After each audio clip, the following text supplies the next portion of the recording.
Aleluya. Muy bien, el Señor les bendiga a cada uno. Vamos a orar una vez más, amén. Señor, te damos gracias en el nombre de Jesús, porque esta mañana podemos venir delante de ti como un solo hombre, Señor, rogando por tu favor, por tu misericordia en nuestras vidas. Gracias, Señor, porque tu palabra es lámpara a nuestros pies. En medio de un mundo de tinieblas, un mundo caído, Señor, podemos resplandecer como luminares. Señor, queremos darte la gloria, queremos darte la honra por nuestras vidas, Señor. Gracias por lo que tú estás haciendo en nosotros. Te lo rogamos todo en el nombre de Jesús, Señor, pidiendo que tu palabra en esta mañana toque cada uno de nuestros corazones, Señor. Nos pueda revelar lo profundo de lo que tú nos quieres mostrar en esta mañana. Y vamos a darte a ti toda la gloria y toda la honra en el nombre de Jesús. Amén. Dale un aplauso al Señor, amén.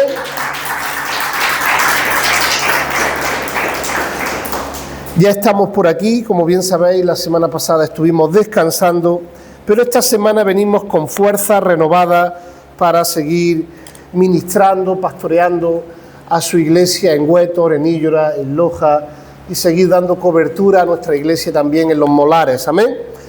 Acompáñame a Primera de Reyes, capítulo 18, verso del 17 en adelante. Primera de Reyes, capítulo 18, verso del 17 en adelante, y voy a hablar de uno de los atributos que la mayoría de los predicadores nunca predicamos. Cuando hablamos de los atributos de Dios, lo primero que nos viene a la mente: Dios es misericordioso, amén. Dios es paciente, amén. Pero nunca hablamos de la ira de Dios. La ira de Dios es buena. Muchos pensamos que la ira de Dios es algo que ninguno queremos sufrir. Y es así, ninguno quiere sufrir la ira de Dios. Pero gracias a la ira de Dios podemos volvernos a Él de todo nuestro corazón. Mira, si me acompañas, como he dicho, a Primera de Reyes 18, vamos a leer acerca de el profeta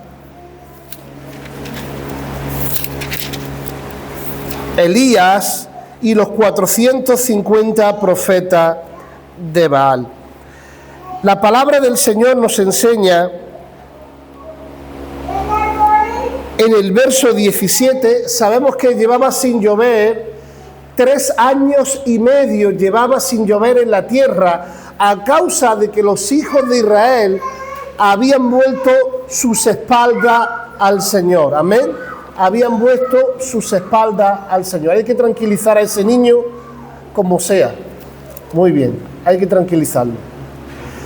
El pueblo de Dios había vuelto las espaldas al Señor. Y la palabra de Dios dice que a causa de la ira de Dios había venido una gran sequía al pueblo. En aquel tiempo gobernaba el rey Acab, un rey malvado, un rey idólatra que le dio la espalda a Dios. Y como he dicho, en el verso 17 nos dice la palabra: cuando Acab vio a Elías, le dijo: ¿eres tú el que turba a Israel? Y respondió: yo no he turbado a Israel, sino tú y la casa de tu padre, dejando los mandamientos de Jehová y siguiendo a los Baales. Aquí vemos la gran consecuencia de por qué el pueblo de Dios estaba sufriendo una gran sequía. Imaginaos, hermano, 3 años y medio que no llovía sobre Israel, Judá y los alrededores. Y dice la palabra del Señor que le dijo: envía pues ahora y congrégame a todo Israel en el monte Carmelo, y los 450 profetas de Baal y los 400 profetas de Asera que comen en la mesa de Jezabel. Aquí vemos cómo Elías le hace un desafío al hombre más poderoso de todo el pueblo, que era ni nada más ni nada menos que el rey Acab. Y mira lo que dice la palabra de Dios. Entonces Acab convocó a todos los hijos de Israel y reunió a los profetas en el monte Carmelo. Y acercándose Elías a todo el pueblo dijo: ¿hasta cuándo claudicaréis vosotros entre dos pensamientos? Si Jehová es Dios, seguidle, y si Baal, y en pos de él. Y el pueblo no respondió palabra ninguna, o no respondió palabra. Y Elías volvió a decir al pueblo: solo yo he quedado profeta de Jehová, mas de los profetas de Baal hay 450 hombres. Desen pues 2 bueyes, y escojan ellos uno, y córtelo en pedazos, y pónganlo sobre la leña, pero no pongan fuego debajo, y yo prepararé el otro buey, y pondré sobre la leña, y ningún fuego pondré debajo. Mira, amada iglesia, la palabra del Señor nos dice que Elías le hace un desafío al rey Acab, llamando a sus 450 profetas de Baal, más a los profetas de Asera. Y dice la palabra del Señor que les dice: os propongo hacer 2 altares, porque el altar de Jehová estaba derribado, amada iglesia. Lo primero que tú y yo debemos hacer en nuestra vida para aplacar la ira de Dios, la Biblia nos enseña que debemos de restaurar el altar. Muchas personas se preguntan: ¿por qué me va mal en todo lo que emprendo? ¿Nunca te lo has preguntado? ¿Por qué me va mal en mi economía? ¿Por qué me va mal en mi familia? ¿O por qué me va mal en mi ministerio? Pero la pregunta sería: ¿cómo está mi vida con el Señor? ¿Estoy buscándole de todo corazón? ¿Estoy siendo fiel en aquellas cosas que Él ha demandado de mi vida? Esto es algo sencillo, amada iglesia. No podemos esperar andar en desobediencia y recibir las bendiciones de Dios. Como he dicho antes, sabemos que Dios es misericordioso. ¿Cuántos dicen amén? Pero dice la palabra: grande en misericordia, y que dice: tardo o lento para la ira. Ahora, no quiere decir que sea lento o sea tardo, no quiere decir que no tenga ira. La Biblia dice que la paga del pecado es la muerte. La paga del pecado es la muerte. El pecado, hermano, no solo nos mata físicamente en el día del juicio, porque tendremos la segunda muerte, sino que nos mata espiritualmente hablando aquí. Debemos evitar el pecado. El pecado sigue siendo peligroso. El pecado sigue destruyendo familias. El pecado sigue derribando ministerios. El pecado sigue destruyendo iglesias. Y el pecado sigue destruyendo a las personas. Por eso nosotros lo primero que debemos de hacer es un autoexamen. No que nadie nos juzgue, sino nosotros mismos juzgarnos a la luz de la palabra y decir: ¿cómo está mi vida? ¿Cuántos dicen amén? Somos propensos, todos somos propensos a juzgar al otro hermano o a la otra persona cómo está su vida o por qué está viviendo lo que está viviendo. Pero el rey Acab y los 450 profetas de Baal, más los de Asera, más todo el pueblo de Israel, en vez de preguntarse por qué estaban viviendo esa gran sequía, ¿saben lo que hacían? Le echaban la culpa al profeta Elías. Muchas veces proyectamos nuestras malas decisiones o nuestros pecados, proyectamos la culpa en personas físicas, pero no es nada más y nada menos que nuestra lejanía de Dios. ¿Cuántos dicen amén? Acérquense a Dios y Él se acercará a vosotros. ¡Aleluya! Necesitamos dar este mensaje. Necesitamos en estos tiempos hablar la palabra de Dios y declarar claramente: Dios es bueno, para siempre es su misericordia, pero aquellos que se apartan de Cristo, nada más que vergüenza en su vida y situaciones difíciles, pero Dios es grande y abre las puertas para que tú y yo podamos arrepentirnos de todo nuestro corazón. Es más, dice la palabra del Señor: y ellos tomaron el buey que les fue dado, lo prepararon e invocaron el nombre de Baal desde la mañana hasta el mediodía, diciendo: Baal, respóndenos. Pero no había voz, porque Dios quizás está meditando o algún trabajo, o va de camino, o tal vez duerme y hay que despertarle. Ellos clamaban día y noche a su Baal, pero Elías se mofa de ellos y se ríe en un arrebato de confianza, en un arrebato de ímpetu de Dios y le dice,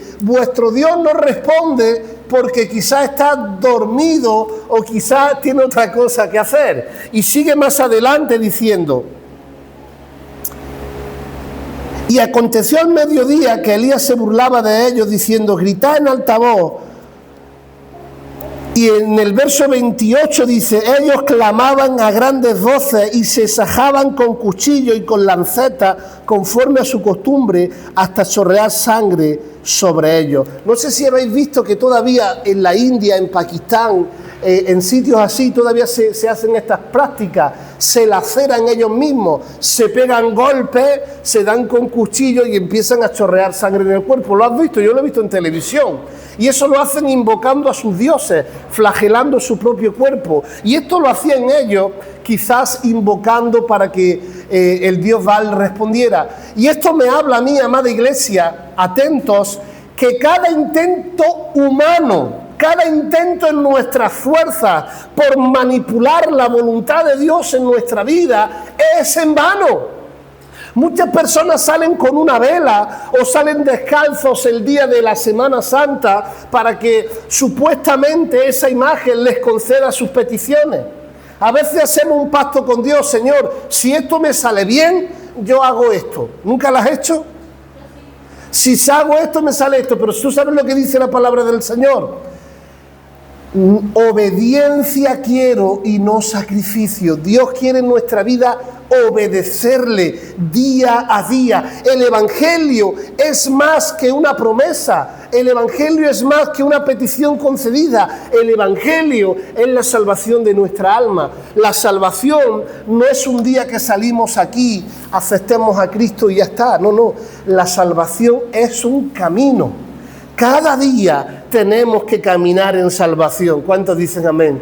Dice la Biblia en Hebreos 10:26, que después de haber recibido el Evangelio, el conocimiento de la verdad, en la promesa del Espíritu Santo, si le damos la espalda a Dios y decidimos vivir en pecado, ya no queda más sacrificio, sino una horrenda expectación de fuego que ha de devorar a los adversarios. Esto no lo digo yo, hermano, lo dice la Biblia. Y dice la palabra del Señor, para no seguir mucho en este texto, dice la palabra de Dios. Entonces dijo Elías al pueblo, acercaos a mí, y todo el pueblo se acercó. Y se arregló, ¿qué dice? Verso 30, y se arregló el altar de Jehová que estaba arruinado. ¿Cómo estaba el altar de Jehová? Arruinado. Hermano, la ruina le vino al pueblo de Israel porque habían arruinado el altar de Jehová. La ruina más grande del ser humano no es no poder llegar a final de mes. La ruina más grande del ser humano no es incluso ni el divorcio, ni la cárcel, ni la enfermedad. La mayor ruina del ser humano es vivir de espaldas a Dios. La mayor ruina del ser humano es vivir de espaldas a Dios. Y dice Elías al pueblo, acercaos, restauremos el altar a Jehová. Hermano, quien restauró ese altar es Cristo. Cristo hizo el puente entre Dios y los hombres. ¿Cuántos dicen amén? Quitando la pared, quitando el velo que nos separaba, para que tengamos libre acceso al trono de la gracia. Hermano, sin ira no hay gracia. Sin el atributo de la ira de Dios no hay gracia de Dios. Sin el atributo de la ira de Dios y del infierno no hay salvación, porque ¿de qué te va a salvar el Señor? Hay muchas religiones, de hecho, aquí se va a grabar y que lo escuche quien quiera. La Iglesia Católica enseña que Dios es tan bueno, tan bueno, tan bueno que nadie va al infierno. Entonces la pregunta es, ¿de qué nos va a salvar el Señor si al final todos tenemos el mismo destino, hagamos lo que hagamos? Pero la Biblia nos enseña otra cosa, amada iglesia, que hay un destino, un lago de fuego eterno preparado para Satanás y sus demonios. y todos los que le dan la espalda a Dios voluntariamente. Y mira lo que dice la palabra del Señor. Edificó con las piedras un altar en el nombre de Jehová, y después hizo una zanja alrededor del altar en que cupieran 2 medidas de grano. Preparó luego la leña, cortó el buey en pedazos y sobre él puso la leña. Y luego dijo: llenad 4 cántaros de agua y derramadla sobre el holocausto y sobre la leña. Y dijo: hacedlo otra vez. Y otra vez lo hicieron. Y dijo: hacedlo otra vez. Y otra vez lo hicieron por tercera vez. Y dice, amada iglesia, que en aquel tiempo, ¿qué es lo que escaseaba en aquel tiempo? ¿Qué escaseaba? ¿Cuántos están vivos todavía? Atentos. ¿Qué escaseaba? ¿Y qué le dijo Elías que tenían que echar en el holocausto? Derramar por 3 veces el agua. Pero vamos a ver, Elías, ¿a quién se le ocurre que hay un pueblo sediento que se llevan 3 años y medio sin llover? Y ahora tú coges 3 cántaros de agua y los esparces por el holocausto. Número 1, la leña no arde si está mojada. Pero número 2, hermano, ¿cómo tú puedes tirar agua cuando un pueblo está sediento por el agua? Número 1, aunque la leña esté mojada y no pueda arder, para Dios no hay nada imposible. Eso era un acto de fe tremendo. ¿Cuántos dicen amén? Y número 2, aunque en todo el mundo haya crisis, nosotros no estamos en crisis, nosotros estamos en Cristo. Cuando alguien me pregunta, digo, yo soy rico en abundancia, en misericordia. No se necesita tener mucho dinero para ser rico. ¿Cuántos de aquí tienen comida? ¿Tienen una casa? Vamos a hablar de lujos. ¿Cuántos tienen un móvil con internet? Somos ricos. Somos ricos, amada iglesia de Jesucristo. Y la palabra de Dios nos enseña que Elías en tiempos difíciles podía derramar agua porque él sabía que su Dios iba a responder por fuego y que cuando él dijera que lloviera iba a llover. Por lo tanto, su confianza en Dios no era una confianza de escasez, me va a faltar, y si doy para la obra de Dios me va a faltar, no. Elías decía, yo voy a dar para la obra de Dios porque Dios va a sobreabundar mucho más de lo que pedimos, de lo que entendemos. ¿Cuántos lo creen?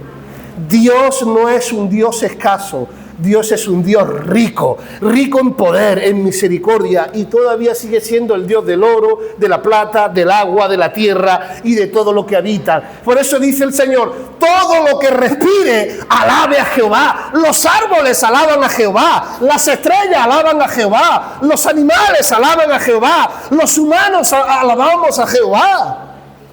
Los cielos cuentan la gloria de Dios, y dice la palabra del Señor, amada iglesia, que dijo Elías, y el Dios que responda por fuego, ese sea Dios. Y oró a Dios, amada iglesia, dice la Biblia que Dios respondió por fuego, quemó el holocausto, quemó la madera, secó el agua, partió las piedras y allí no quedó nada. ¿Cuántos dicen amén? Y todo el pueblo se arrodilló y dijo, Jehová es Dios, Jehová es Dios, Jehová es Dios, Jehová es Dios. Amada iglesia de Jesucristo, ha llegado la hora que aplaquemos la ira de Dios poniendo el altar a Jehová. Y dice la palabra en Romanos 12, presentad vuestros cuerpos en sacrificio vivo, santo, agradable a Jehová, que es vuestro culto racional de cada día. Tú y yo somos ese altar. Tú y yo debemos de poner nuestra vida a disposición de Dios. Hermano, en esta vida, por suerte o por desgracia, yo he sido una persona, al igual que otros de aquí, que lo he probado prácticamente todo. Drogas, alcohol, mujeriego, todo lo malo que tú puedas tomar en esta vida. He tenido dinero, ha habido momentos que no. Y todo esto, hermano, es efímero, no vale nada, no sacia, no cambia, pero la palabra de Dios transforma el alma, transforma la mente. La palabra de Dios cambia al ser humano, la palabra de Dios te llena de paz y de gozo en medio de la tormenta. ¿Cuántos dicen amén? Tú y yo le necesitamos. Si vas a aplaudir, hazlo con alegría, porque es para Dios, no para mí. Yo no quiero aplausos, pero si es para Dios, hazlo con alegría. Amén. Amada iglesia de Jesucristo, ¿cuántos están dispuestos en esta mañana a restaurar su altar con el Señor? Mira, acompáñame a Levítico Levítico capítulo 6, verso del 12 al 14. Como he dicho, hermano, la ira de Dios estuvo en el pueblo de Israel. ¿De qué manera? No trayendo agua o no permitiendo que lloviera. ¿Por qué? Porque estaba como arruinado el altar de Jehová y habían levantado altares a Astarós, a Cera, a los Baales, etcétera, etcétera. ¿Por qué no llovía? Por la ira de Dios. Ahora, ¿la ira de Dios se aplacó? Sí, cuando se volvieron al Señor, cuando dijeron Jehová es Dios, dice la palabra que Elías dijo que lloviera y llovió. Ahora bien, mira lo que tiene que hacer el sacerdote. ¿Cuántos de aquí son sacerdotes? Somos sacerdotes, ¿no? Nación santa, real sacerdocio, pueblo adquirido por Dios, llamado de las tinieblas a su luz admirable para anunciar las virtudes de su gloria. Por eso dice, y el fuego encendido, que no se apague el fuego en tu vida. Hay gente hoy aquí, o que no están, que un día tenían fuego, un día tenían pasión, deseo por servir a Dios. Y hoy van así a la iglesia. Que si entra alguien nuevo y ve a ese, ya no viene más. Ya no viene más. Porque dice, ahí es donde tienen el gozo de Dios, y así parece que son zombies. Vienen a la iglesia hasta despeinados, porque no tienen ganas ni de venir, vienen obligados. El único que tiene permiso para no peinarse es Ismael. El único. Porque tiene el pelo de color carne. Los demás sí. Amada iglesia de Jesucristo, tenemos que tener el altar encendido y arder para Dios. ¿Cuántos dicen amén? Dice que los hermanos Wesley, John Wesley y Charles Wesley eran personas que no eran profundos en sus estudios, pero tenían un fuego y fueron a predicar en las minas a los trabajadores y los primeros días los apedreaban. Pero llegó un fuego de Dios en su vida, hermano, que se convirtió toda Gran Bretaña. Había tremendo avivamiento y le preguntaron a John Wesley, ¿cuál es el secreto para tremendo avivamiento? Dice, yo me dejo arder por el fuego de Dios y la gente viene a ver cómo ardo. Lo que yo transmito a otros, amada iglesia, si yo tengo mi altar arruinado, si yo no busco a Dios, si no leo la palabra, es que la Biblia no cambia. Buscad a Jehová mientras pueda ser hallado. Si no haces devocional por la mañana, si no meditas a Dios en la palabra, si no oras, si no lees, si no tienes una relación con Dios, no vas a tener ganas de Dios, no vas a tener ganas de culto, no vas a tener ganas de servir. Todo lo que vas a ver va a ser defecto en los demás. ¿Cuántos están vivos? Es así, hermana iglesia.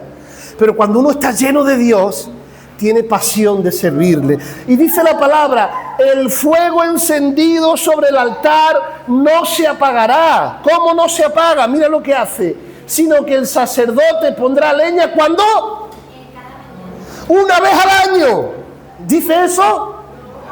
Cada mañana. Señor, danos el pan de cada día, dánoslo hoy. El pan de ayer ya no me alimenta.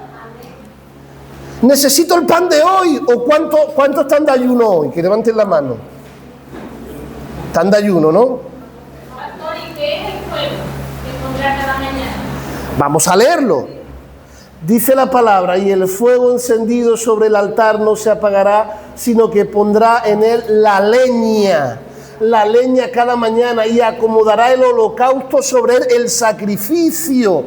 ¿Qué holocausto ponemos nosotros? Nuestra vida, nuestros deseos, nuestras intenciones. El fuego es el poder del Espíritu Santo ardiendo en medio nuestra. El poder del Espíritu Santo es fuego que consume la escoria, fuego al hablar la palabra de Dios. De hecho, dice la palabra, recibirán el bautismo del Espíritu Santo y fuego. Porque el Espíritu Santo es fuego. ¿Cuántos dicen amén? Y dice la palabra del Señor, vuelve atrás Ismael. Pondrá el holocausto sobre él y quemará sobre él la grosura de los sacrificios de paz. Y mira lo que dice después.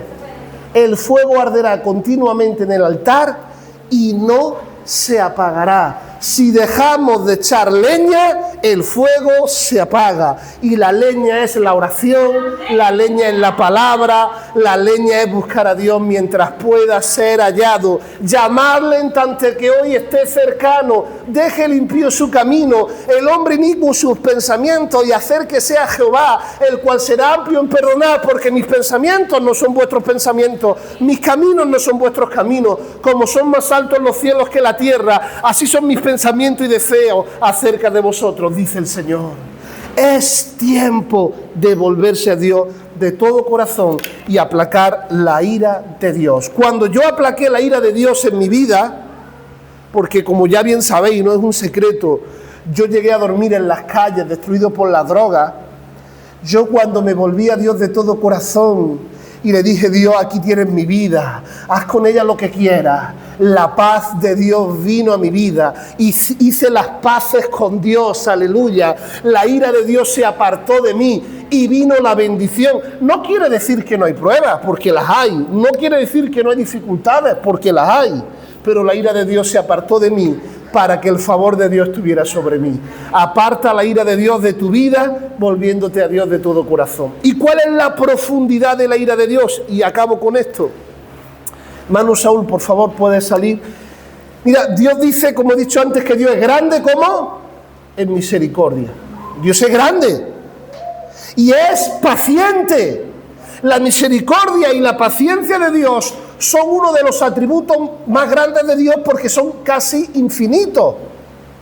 Pero la palabra de Dios nos dice que la ira de Dios, la profundidad de la ira de Dios, es el infierno, amado. El infierno es real. Yo sé que a la gente no le gusta escuchar esto y a mí tampoco me gusta predicar de esto, pero el infierno es real, amada iglesia. El infierno es real, que fue creado para Satanás y sus demonios. Pero hay gente, hermano, que después de tanta paciencia, muchas veces pensamos, con lo malo que es fulanito, y todavía está vivo. Y hay un refrán en España, no sé en otros países, que dice: bicho malo nunca muere. Y ese refrán no es otra cosa que la misericordia de Dios. Muchos tienen por tardanza: ay, pues mira, decían que en el COVID iba a venir Cristo y no ha venido. Israel iba a venir Cristo y ahora se ha aplacado. Cristo no viene. No es que no venga, es que Dios sabe la profundidad del infierno, y como es paciente, no quiere que nadie vaya al infierno, sino que todos procedamos al arrepentimiento. Amén. Dios quiere que todos procedamos al arrepentimiento. Pero llega un momento, hermano, que ninguno, atento, ninguna persona en la faz de la tierra se va a perder por falta de misericordia de Dios. Nadie. Y es lo que la Iglesia Católica malinterpreta. Dios no manda al infierno a nadie. Claro que no. Dios no quiere que nadie vaya al infierno, si no, no fuera entregado la vida de su Hijo Jesucristo. Por violadores, por asesinos, inclusive, hermano, y Dios nos libre, por los que matan a niños. Dios los ama y quiere perdonarlos. El perdón de Dios no va a hacer que tú que vayas al infierno, porque Dios te quiere perdonar. Lo que te lleva al infierno es la falta de arrepentimiento. Arrepentíos. El que no se arrepiente no va. Porque claro, hace unos años, y me atrevo a decirlo porque Juan José Cortés, un hombre de Dios, que la mayoría en España conocemos, pastor evangélico, que asesinaron a su hija de 4 años, Mariluz Cortés, en los años 2000 o por ahí, no sé cuántos se acuerdan de aquello. Y este hombre decía: lo he pasado muy mal, pero ¿quién soy yo para reclamarle a Dios cuando Él me abrió las puertas de la salvación de par en par sin reclamarme nada? Yo pude hablar con Él, Él vino a la finca a visitarnos, etcétera. Y una de las cosas que a mí me vino a la mente era: Dios es bueno, pero si ese hombre que asesinó a esa niña no se arrepiente, no estará en el cielo. Porque si el ladrón, si el violador, si el asesino que no se arrepiente está en el cielo, ¿qué dice la Biblia? Ni carne, ni sangre, ni corrupción heredará el reino de Dios. Pero también dice la Biblia que aquellos que pensamos que no estarían, prostitutas, delincuentes, irán delante de los fariseos, porque se arrepintieron. ¿Cuántos dicen amén? Entonces la pregunta en esta mañana es: ¿cuántos de aquí? Cierra tus ojos, ahí donde estás, por favor. ¿Cuántos de aquí tienen su altar arruinado? Quizás no te falta economía o quizás no te falta el pan, pero te falta la paz de Dios, te falta la presencia de Dios, te falta el gozo de Dios, que es más que la comida y más que el dinero. Restaura tu altar con Jehová. Restaura tu altar con Dios. Restaura tu relación con Dios. Dios pondrá los ministerios delante de ti. Dios pondrá las responsabilidades delante de ti. No tendrás que hacer nada para que le sirva, sino que el hombre que busca a Jehová, Dios cuenta con él. Los pasos del hombre son ordenados por Jehová. Ahí donde estás, cierra tus ojos.